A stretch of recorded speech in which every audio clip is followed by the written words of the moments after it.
Femunyo kabakadde kamolega femunyo kusatunga tukuwa biche bitambudde bitundu by'eggwanga ebitali mu tugenda kutandikira ko bitundu by'embale eyo nate super custom emu ku mmotoka nate ezagudde emigga naddala munamutiko enkuba yafudde embeje buvuddeko naye olwanaku lwaleero ejjiddwayo munono mbaddemu abantu abadde bagenda okwanjula naye mukama katonda teyayagadde kubanga batuuka kubanga bagenda ku mukolo gubabaddemu kati abantu abali mu 2 balambirira abanono bakiriddezangako bakira eringi baberenga babikibwa ettono si birungi. Omuwendo gw'abakafa amataba mu buvanjuba bw'eggwanga olw'enkuba eyatonnya eggulo waweza 23. Leero bazudde emirambo mu mmotoka ekika kya super custom emu ku mmotoka 3 ezaatwaliddwa amazzi. Ababadde mu mmotoka eno kitegeerekese nti beggayaaza mu Kampala nga babadde bagenda mu kwanjula. Abalala bategeerekeseeko kuva Budaka nga kuliko Edwin Ahawe ow'emyaka 34, Wangali Andrew ow'emyaka 27 era abantu bakolera wamu okunnyulula abafu mu mazzi.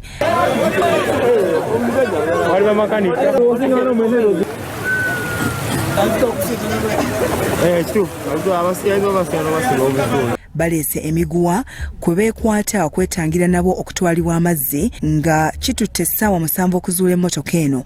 Kedde ku makya zibadde saa 11 nendaba emmotoka nga egudde eri mu maazi eri kulabika nga ate okira wabaddeyo omukono gw'omuntu nga omulambo gulikola ki okugenda ntaase kuba olredde ine mirimu mbadde nga ngikola n'amataala wali nga nyambamuko mu kugyamu emirambo mu mazzi kale ne munange onaze negatako netuba nga tujjayo emirambo 11 gye tujjayo ne bananga abanegaseko oluvannyuma ffe tetusuubira okufuna empeera okuva eri Katonda naye okujjako nga gavumenti weebeerayo ng'ebadde nti eri omuzira kisana agamba nti abantu bano bakoze omulimu gw'amaanyi batuweeko kasabuuni tusobole okulaba nti tukola ki.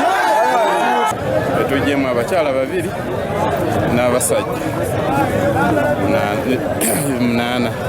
Abatuuze tebasanyukidde kya gavumenti kulemwa kubaako nkola nnuŋŋamo eyeeyambisibwa okudduukirira abali mu kabi mu bwangu. Kwewuunya gavumenti esuuliridde abantu naye bange balekulidde bantu bennyini be beefaako gavumenti erina kyerikola kuyamba abantu bali kukola tetulina buyambi bwonna. Batuuse okusekerera emmotoka kasiringi ereeteddwa poliisi ate nayo bwekwamye nga terina mafuta. Kikwewuunyisa ne poliisi egenza okutuuka ng'emmotoka ezo okusikayo emmotoka mu mazzi nga nayo terina mafuta.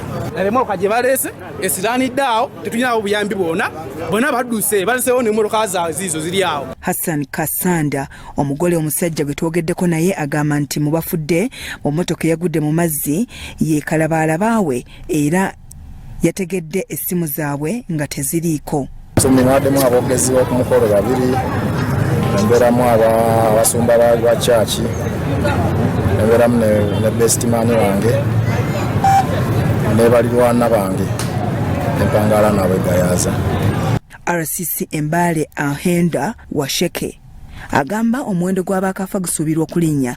As for this disaster, from Mbale City alone, from Mbale City and some 2 cases in Mbale district, we now have a total death toll of 20.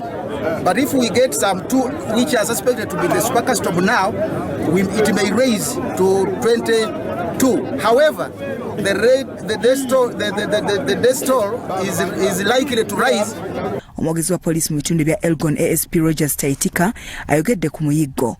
Operation ekyagenda mu maaso okulaba nga tunnyulula olw'okubanga okusinziira ku namba eziriwo tulabye nga super custom eno yabaddemu abantu abawerera ddala 10. Byamakumbi Emmanuel, Salt TV, Omunnyo.